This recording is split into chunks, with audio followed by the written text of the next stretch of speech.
नमस्कार, आप देख रहे हैं एनबीटी बिजनेस। मैं हूं शिशिर चौरसिया। आज हम बात करेंगे रेपो रेट की।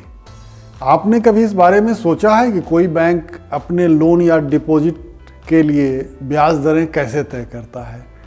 इसके मूल में है किसी देश के सेंट्रल बैंक का पॉलिसी रेट। अपने देश में केंद्रीय बैंक मतलब कि रिजर्व बैंक एक विशिष्ट दर पर कॉमर्शियल बैंकों को उधार देता है, जिसके आधार पर उपभोक्ता ब्याज दर तय की जाती है। हर 2 महीने के बाद रिजर्व बैंक की मौद्रिक नीति समिति या एमपीसी मौद्रिक नीति या पॉलिसी दरों की घोषणा करती है, जैसे कल ही रिजर्व बैंक ने की। कल रिजर्व बैंक ने इन्हीं दरों में बढ़ोतरी की है। कल रेपो रेट में 0.25% की बढ़ोतरी की गई। इससे पहले भी लगातार 5 बार रेपो रेट में बढ़ोतरी हुई है। कल की बढ़ोतरी के बाद आप देखेंगे कि रिजर्व बैंक ने जो रेपो रेट में 25 बेसिस पॉइंट की बढ़ोतरी की, उससे अधिकांश भारतीय बैंकों को अपना ब्याज दर बढ़ाने के लिए प्रेरित करेगा। इससे हर तरह का लोन महंगा हो जाएगा। सामान्य धारणा यह है कि अगर रेपो रेट में बढ़ोतरी की जाती है तो इससे रियल एस्टेट बाजार पर बुरा असर पड़ता है, क्योंकि होम लोन महंगा हो जाता है। हम आपको बताते हैं कि क्या होता है रेपो रेट। रेपो रेट वह दर है जो रिजर्व बैंक किसी कॉमर्शियल बैंक को जिस दर पर उधार देता है। दरअसल कॉमर्शियल बैंकों को कैश यानी नकदी की जरूरत पड़ती ही रहती है। ऐसे में वह रिजर्व बैंक से कैश उधार ले लेता है।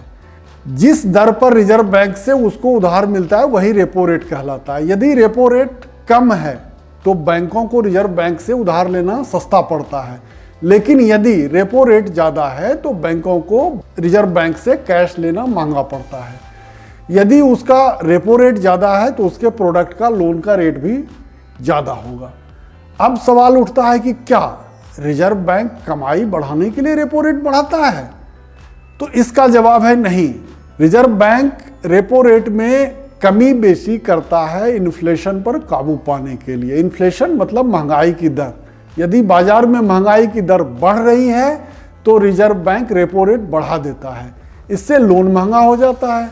उस पर ब्याज दर जब बढ़ेगा तो लोगों के हाथ में कम नकदी होगी, इससे महंगाई पर लगाम लगेगी। इसे आप एक उदाहरण से समझें कि यदि आपको पर्सनल लोन लेके कोई चीज़ खरीदनी है और यदि पर्सनल लोन पर ब्याज दर 10% या 9% या 8% है, तो आप क्या करेंगे?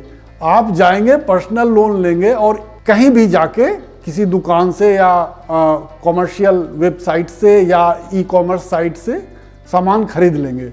लेकिन यदि पर्सनल लोन की दरें बढ़ जाती हैं, ब्याज दर 10% से ज़्यादा हो जाता है, 12%, 15% हो जाता है, तो आप पर्सनल लोन लेकर सामान लेने से हिचकेंगे।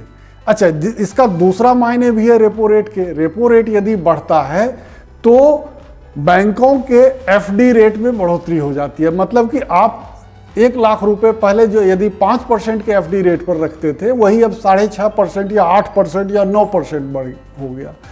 तो आपको प्रेरणा मिलेगी कि हम बैंक में ज़्यादा पैसे रखेंगे तो हमें ज़्यादा ब्याज मिलेगा। तो एक तरह से कहिए कि इससे मार्केट से नकदी कम हुई और वो बैंकों के पास पहुंच गई। मार्केट में जब नकदी कम होगी तो इससे महंगाई को काबू पाने में रिजर्व बैंक को आसानी होगी। अब तक के लिए शुक्रिया। हम अगली बार इसी तरह की कुछ नई बातें बताएंगे। धन्यवाद।